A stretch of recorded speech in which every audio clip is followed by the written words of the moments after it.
যে জোড়াসাঁকো ঠাকুর বাড়িতে রবীন্দ্রনাথ, অবনীন্দ্রনাথ বা গগনেন্দ্রনাথ ঠাকুর জন্মেছিলেন, সেখানেই জন্মেছিলেন শুভ ঠাকুর। পুরো নাম শুভকেন্দ্রনাথ ঠাকুর।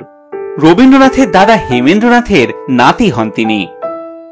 জোড়াসাঁকো ঠাকুর বাড়ি নিয়ে বাঙালিদের গর্বের কোনো অন্ত নেই বটে, অথচ শুভ ঠাকুর বলেছিলেন যে জন্মানোর ব্যাপারটা হাতে থাকলে এই বংশে যাতে জন্মাতে না হয় তার জন্য তিনি বিধাতার প্রিভি কাউন্সিলে পিটিশন পর্যন্ত করতেন।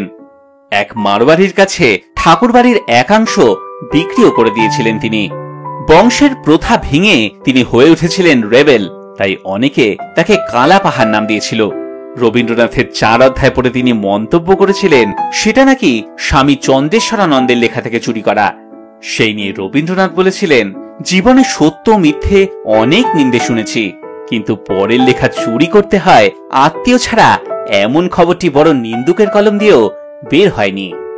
রবীন্দ্রনাথের সঙ্গে তার সম্পর্ক নিয়ে শুভ ঠাকুর লিখেছিলেন, পোয়েট টেকর কে হন তোমার? জোড়াসাঁকোতেই থাকো।